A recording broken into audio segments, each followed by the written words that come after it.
just the same, tutulungan po natin to. Siguro mas puspusan pa ngayon. Opo. Asek, positibo yung reaksyon ng China, biglang nagbago, no? Paalis ngayong umaga si Vice President Jojo Binay para makausap yung head ng Supreme Court nila. Ito ba'y nakita niyong magandang development dito sa tatlong nakatakdang bitayin sa Lunes at Martes? Alam mo, Igan, ito ay napakagandang development dahil magkakataon tayo na iparating at the highest level sa presidente mismo ng kanilang People's Supreme Court. Opo. Ika nga yung Chief Justice mismo nila. Opo. Yung ating apila para sa tatlo sa ating mga kababayan. Opo. Kaya nga ngayong umaga si Vice President Binay ay paalis ng 7 o'clock papunta ng Beijing. Kasama po niya si DFA Undersecretary Esteban Conejos. Opo. At nakatutok po tayo dito sa pamilya ni Sally, pero kamusta naman ho yung kamag-anak ni Ramon Credot at ni Elizabeth Batain, Asek? Yung pagtulong natin po doon sa dalawang pamilya na yon ay kasing puspusan, kasing intense sa pagtulong natin dito sa pamilya ordinaryo. May paalis din sa kanila? Opo. Okay.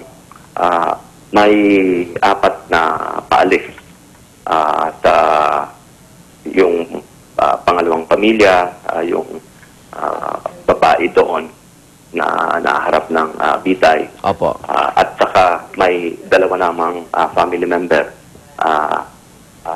ng Filipino 42-year-old.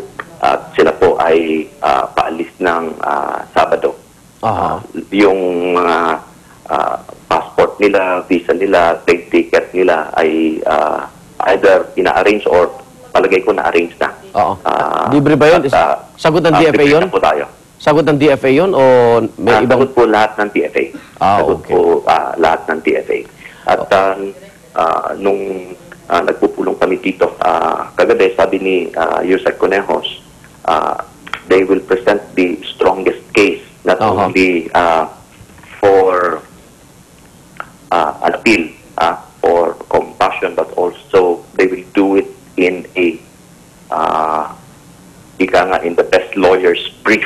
Okay. So pati yung mga legal arguments babanggitin nila at yung mga impormasyon din na naibigay ni Jason which led to the arrest of certain individuals dito sa Pilipinas, babanggitin nila. Babanggitin din nila yon sa mga meetings nila with the Chinese officials. Okay. Asek, ang reaksyon natin lagi pag nahuli na sa abroad, wala ba kayong ginagawang hakbang? Bakit nakakalusot sa paliparan natin itong mga to na may dalang droga? Kasi kung di sila nakakalabas naman, di wala rin kayong problema. Kaya nga po, sa palagay namin sa DFA, kailangan ito ng interagency approach. Oo nga eh. Last year po, nag-create ang ating pamahalaan ng task force on anti-drug trafficking. Opo. At ang co-chair po nito ay DFA at PIDEA.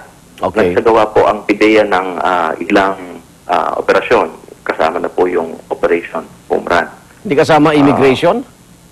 Kasama po yun. At kailangan nga ng mas madami pang law enforcement operations. Hindi lang po yun. Kailangan din talaga ng media awareness.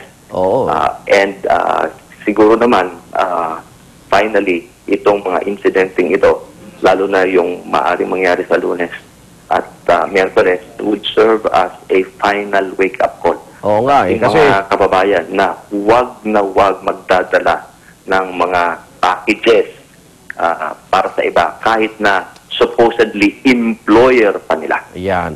Nakakatawa kasi pabango, kinukumpis ka nila eh. Ang droga, hindi nila makita. Okay, Asek, salamat po. At sana maganda yung resulta rin ng ginagawa niyong komunikasyon sa China. Salamat po. Good morning. Good morning. Asek Edbalaya, tagapagsalita ng Department of Foreign Affairs. Presyo ng LPG bababa simula ngayong araw, 50 sentimo kada kilo ang bawas presyo ng LPG Marketers Association. Sa ngayon, pumapalo na sa 660 hanggang 667 pesos ang isang LPG tank. Ito na ang ika-4 na rollback ng LPGMA ngayong taon. Ang bawas presyo ay epekto ng pagbaba ng contract price ng LPG sa world market.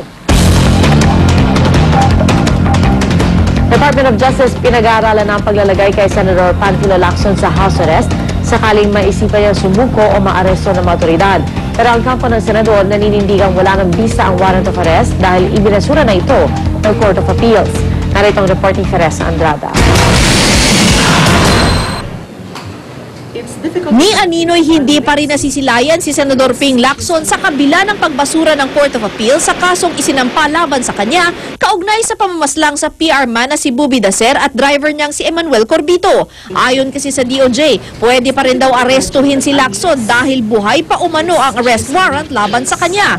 At isa sa mga pinag-aaralan ng Justice Department ay ang paglalagay sa senador sa house arrest sakaling maaresto ito o di kaya'y sumuko. Kasi we are mindful of the fact that Senator Ping Lacson used to be the PNP chief, you know, and siyempre marami na rin siya ng mga pinakulong ng mga criminals. So can you imagine naman ang magiging security niya kung ilalagay siya, iahalo siya sa general jail population. Isa sa mga isinailalim sa house arrest ay ang boss noon ni Lacson na si dating Pangulong Joseph Estrada. Habang nililiti siya sa kasong plunder. Kung di raw yan umubra para sa senador, ayon sa DOJ, pwede rin daw ikulong si Lacson sa hiwalay na selda sa loob ng pasilidad ng NBI o di kaya ilagay siya sa ilalim ng kustudiya ng Senado. Pero paglilinaw ni De Lima, kailangan daw pag-aralan ang mga opsyong ito para maiwasang isipin ng publiko na may special treatment sa senador. Giit naman ang kampo ng senador, dapat daw kilalanin ng DOJ ang desisyon ng appellate court na nagbabasura sa arrest warrant. Kung hindi raw babaguhin ng DOJ ang posisyon nito, hihintayin na lang daw nila ang ilalabas na resolusyon ng Court of Appeals sa motion for clarification na kanilang inihain. Kontra rin ng abogado ng pamilya Dacer sa house arrest. Ang korte na nag-issue ng arrest warrant lang daw ang dapat magsabi kung paanong paraan ipatutupad ito. Ngayong linggo, ihahain na ng pamilya Dacer ang kanilang motion for reconsideration sa Court of Appeals. Para sa unang balita, Teresa Andrada reporting. Salpukan ng dalawang tren sa Argentina, 4 ang patay.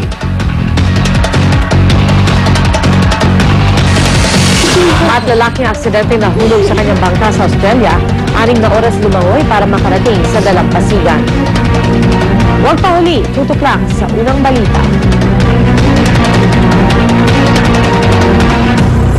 You'll always be my baby. Even when I'm 8? 16? Yup. 22.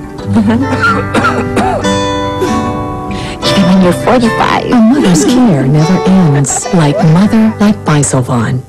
Kasama ninyo ang unang hirit at Bisolvon sa pangangalaga sa inyong kalusugan.